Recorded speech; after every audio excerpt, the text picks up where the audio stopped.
Hey, hi everyone. Very nice to meet all of you. I'm Helen from Qiming Ventures. I think a lot of you don't know Qiming, so I'll do a quick, more in-depth introduction. As mentioned, we manage about 4 billion assets, and we have backed about 250 companies, mostly in China today, although we are starting to expand into Southeast Asia. And talking about unicorns just now, Qiming actually has about 20 portfolio companies that are unicorns today. And some of them are well-known names, as you recognize Xiaomi, which is going public, Meituan, which was mentioned just now. We actually invested in Qiming that was acquired or merged with Meituan. And we also have some publicly listed companies like Meitu, Bilibili, and some of the more well-known ones like Mobike. And a little bit about myself. I'm actually from Singapore, so I'm from Southeast Asia. But I was actually I actually worked in the Silicon Valley at GGV when it first founded. And then I've been in China since '05. So it's been a long journey, and I'm actually now here back in Southeast Asia to look at internet investments. So it's a very interesting journey because when I first entered the industry, it was the height of the internet bubble. And so at that time, we were all learning from the US. The more advanced models were all coming from the US. And now, and then I think we saw the growth in China and the acceleration of more innovation in China. And now I think there's a lot that Southeast Asia can learn from both the US and China. And of course, maybe also innovate on its own to create its own new models. So a bit of my background, so I was with GGV, and then we invested in Alibaba in '03. And I also led investment in Tudo, which was merged with Youku, and then sold to Alibaba. And I joined Qiming in 2014. I since then led investments in 2 unicorns. One is Mobike, and one is Luoji Siwei, which is an audio app. Okay, so I just want to give a little bit background of Chinese internet companies today. I think when I first started in the industry, Chinese internet companies were really not on people's radar screens. As you know, Jack Ma had a very hard time to fundraise when he went to Silicon Valley. But today, if you look at the top 20 internet companies, you'll see that 9 of them are from China. And besides the very well-known BAT, you actually see the second tier coming up very strong. We call them TMD. There's Toutiao, there's Meituan, and there's Didi. And there's also, of course, Xiaomi and JD, which are trying to, we say in China, kick the Baidu of the BAT acronym. So it's very interesting dynamics and very fluid dynamics in China today. But compared to US players, Chinese internet companies have not really ventured far outside of China. But this is going to change. You can see here on the right-hand side, the rate refers to Tencent and Alibaba. And most of their users today are still in China. And the reason why they're going to venture outside is because, as you might know, China internet growth in terms of number of users has slowed down. So last year, the China internet mobile users reached about 750 million, and the growth is about 8%, so it's single digit. Whereas I think that if you look at the market cap of a lot of these internet companies in China, it's actually very, very gigantic. I mean, we talk about unicorns, like companies that are 1 billion. But in China, you can actually find companies that are 400 billion. So as you know, the biggest ones are Tencent and Alibaba. And they have continued to grow over the last few years. We look at the middle pie is actually from 2015. And they have a lot of bullets. They have a lot of cash. As you know, Tencent and Alibaba, again, they have hordes of cash that they're putting into a lot of companies around the world. A lot of these founders are very young, so they're very ambitious, and they do want to take on the whole world. So I'll talk a bit about the different waves of Chinese companies going overseas.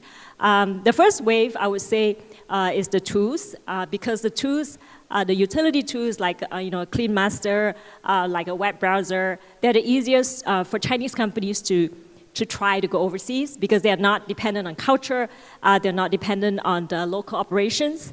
So we call them like the air troops. And there are some famous companies like Cheetah, and Qiming also invested in 2 companies here. One is TouchPal, which is a input method, and a caller ID is a 2, but it's reached a lot of users, about more than 700 million users, and it's actually a unicorn as well. And then we also have another one called APUS, which is a mobile launcher, and they have about 1 billion users globally. And then we see the second wave of Chinese companies going overseas. These are more the digital entertainment platforms. These are inclusive of some of our companies such as Musical.ly, and we have one in Vietnam, which is a news aggregator. We also have one in the US called Castbox, which is an audio app.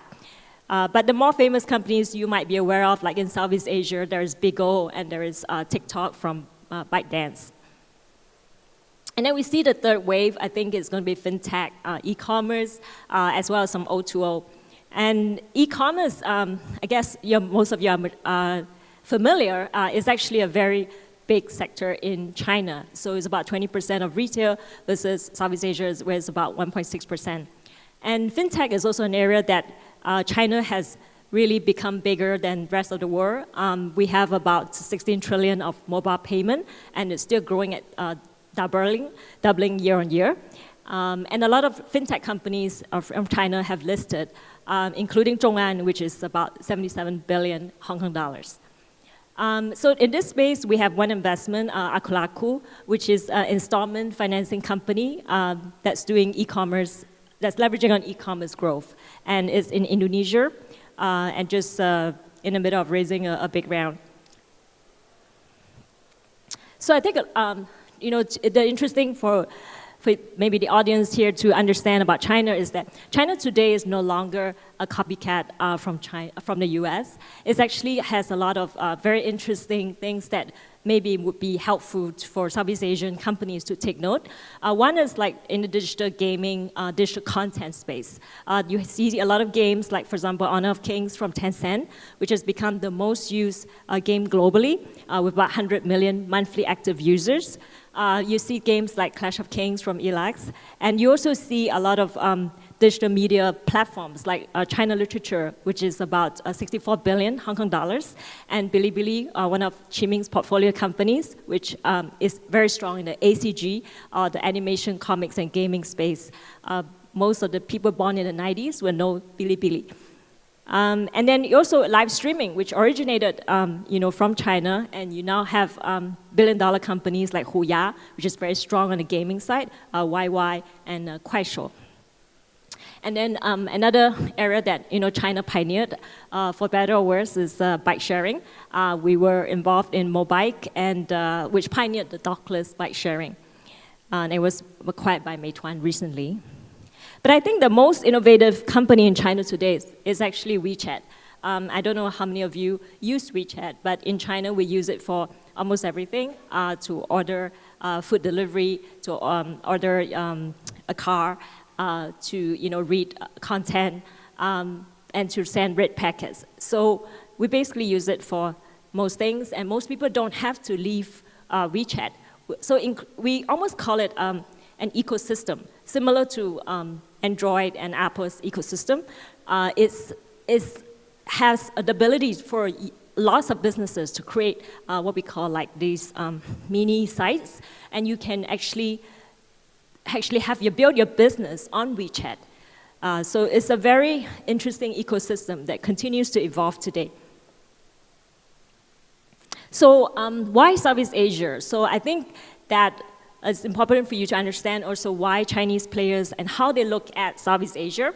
I think in terms of the numbers, I think a lot of people have talked about Southeast Asia, the tremendous growth, the number of downloads. But I think there's another reason why Chinese investors or Chinese companies are interested in Southeast Asia. One is the geographic proximity, and the other is the cultural element. I think a lot of Chinese feel that Southeast Asian countries are much closer to them than, say, South America or like the Middle East, etc. So that's why they feel that it should be easy for them to come to Southeast Asia. And you see that in the app stores today, there are a lot of Chinese apps. I have listed a few of them here. I think the most interesting ones is probably ByteDance, or they have different apps like TikTok, like Hapstar, and also Kuaishou, which was quite conservative in its overseas expansion, but is actually now ranked as the most downloaded video social sharing app in a few Southeast Asian countries. These are two what we call mini giants in China. So they're not, the level of Alibaba and Tencent, but they are coming up very strong. So I'll talk a bit about, the internet giants and how they have entered Southeast Asia to date, mostly on the investment side. And I think that the strategy of Tencent and Alibaba are quite different. Tencent is more of an investor. So some of the investments, and their DNA is very much in gaming and in digital media. So you see that some of the investments are, for example, in Garena, in VNG. Whereas Alibaba, the DNA is more in e-commerce. So you see the investments, for example, in Lazada. And because they have more of an operational mindset, they actually acquired Lazada. And also, they have, most big Chinese internet companies, they want to build this ecosystem. So in China, they have gone from e-commerce to digital payment, to wealth management, to lending, and the same ecosystem, they're trying to rebuild it in Southeast Asia. In the interest of time, I'm going to go through this very quickly. There are some what we call mini giants as well, the JD.com, which is very strong e-commerce. So their investments are also focused on e-commerce. And then the Toutiao, Meituan, Didi, and Kuaishou have also made investments in their various sectors. I think they are all very interested in Southeast Asia, especially in the areas that they're familiar with. So I think previous speakers have talked about the amount of money that's entering Southeast Asia. It's true that most of them is concentrated in the unicorns, but I think that you will see there's more VCs like ourselves, like Qiming, that are interested in investing in startups as well. And this is a list of some of the deals that were done recently. So in conclusion, I would say that Southeast Asia is considered the next frontier for Chinese companies. And a lot of the Chinese know-how and capital may change the game in Southeast Asia. So I would encourage all the entrepreneurs in this room to do talk to Chinese VCs if you can, because if your competitor gets that funding and you don't, that could really change the game. And I think this is a good year because Chinese VCs are interested in Southeast Asia. A lot of Chinese VCs may not understand the market so well, but I think that's where it's interesting. The cross-fertilization of ideas is the most interesting part. With that, thank you.